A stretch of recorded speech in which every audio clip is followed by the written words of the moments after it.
Semua rate dari Dimas adalah pandangan Dimas mata. Bagus atau enggak sebuah film itu pilihan masing-masing. Silahkan ditonton. Jadi rate untuk film Koko Dimas kasih 9,8/10. Sudah lama banget semenjak bioskop nggak buka, jadi Dimas iseng-iseng banget nonton film animasi dan banyak banget yang rekomendasiin film ini sebagai film yang terbaik di antara animasi-animasi yang lain. Sebenarnya ada fakta menarik tentang film ini, di mana sutradaranya adalah Lee Unkrich, juga bertindak sebagai penulis naskah, bisa dibilang menjadi aset paling penting dalam film ini. Si Lee Unkrich ini nggak pernah main-main dalam menggarap film-filmnya. Kita bisa lihat kesuksesan yang dia dapat dari Finding Nemo, Monster Inc., Toy Story 3 yang begitu populer banget dan sangat memorable banget. Sama halnya dengan Koko, Unkrich ini makin nunjukin taringnya dan juga visual yang dimainkannya dalam film ini. Ceritanya cukup menarik, tetapi ada unsur budaya-budaya dan juga menguras air mata. Film ini bercerita tentang seorang anak laki-laki yang bernama Miguel. Dia ini serius banget guys, dia itu pengen banget bermusik, tetapi keluarganya ini nggak suka dia bermusik.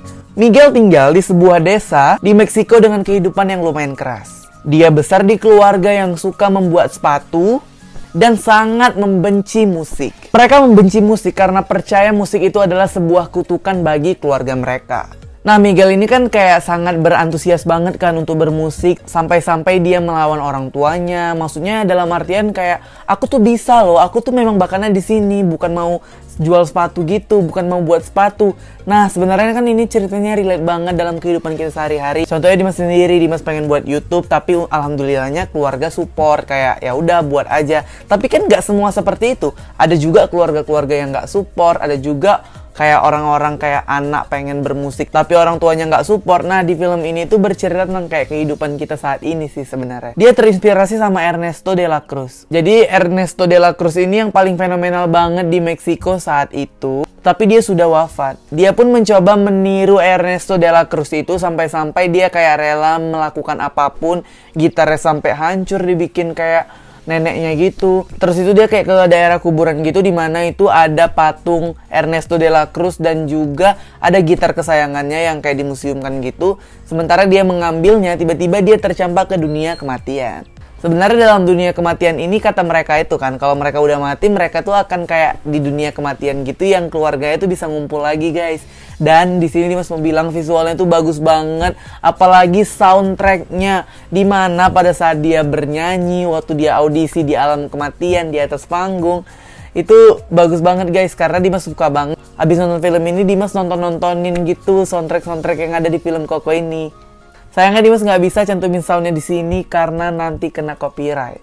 Ceritanya di film ini tuh Dimas rasa ada relate banget sama kehidupan kita sehari-hari, karena ternyata Ernesto de la Cruz itu juga jahat, kayak dia meracuni orang yang ternyata itu kakeknya si Miguel.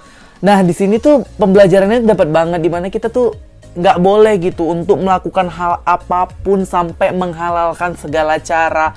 Mencuri hak cipta, itu kan karya orang gitu. Dia buat lagu terus diambil sama Ernesto de la Cruz tanpa sepengetahuan halayak ramai, dan juga dia membunuh pencipta lagunya. Sebenarnya kan ini kan mungkin di kehidupan nyata ada, tapi ya nggak terungkap. Awal kali Dimas melihat trailernya ini visualnya bagus banget, dimana kalau mereka melewati jembatan itu jembatannya kayak emas-emas gitu guys, bener-bener memanjakan mata banget, terlalu colorful, terlalu shining, shimmering, splendid. Pokoknya yang paling menjual di film ini adalah sisi keluarganya. Jadi bener-bener sedihnya itu tentang keluarga. Dimana adegan yang paling sedih menurut Dimas, dimana dia itu kayak nyuruh lagi mama Kokonya untuk mengingat ayahnya. Karena di dunia kematian ini kata mereka kalau misalnya nggak ngingat anggota keluarganya, nggak meletakkan foto di dalam rumahnya gitu, yang nggak ada yang mengingatnya gitu, maka orang itu akan hilang dalam dunia kematian. Jadi pas di dunia kematian bakal mati lagi. Kisah percintaan dari Email dan papanya itu bener-bener yang membuat kita tuh sedih gitu, karena ya sebenarnya salah paham. Sebenarnya memang papanya itu kan pengen pulang tetapi diracunin dan mati. Sebenarnya cerita ini animasi tapi begitu emosional banget.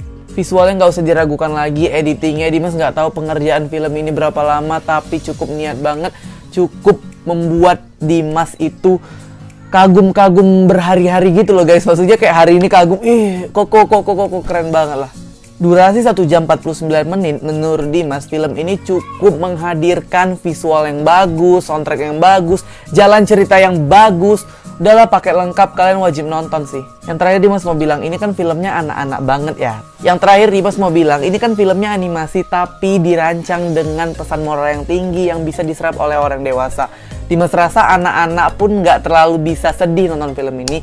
Karena kalau orang dewasa yang nonton kayak Dimas misalnya udah 18 tahun gini, nontonnya lebih berkesan sih. Oke, sekian review singkat dari Dimas tentang film Coco 2017. Menurut kalian filmnya bagus atau enggak? Kalian bisa komen di bawah. Makasih udah nonton video ini, sampai jumpa di video berikutnya.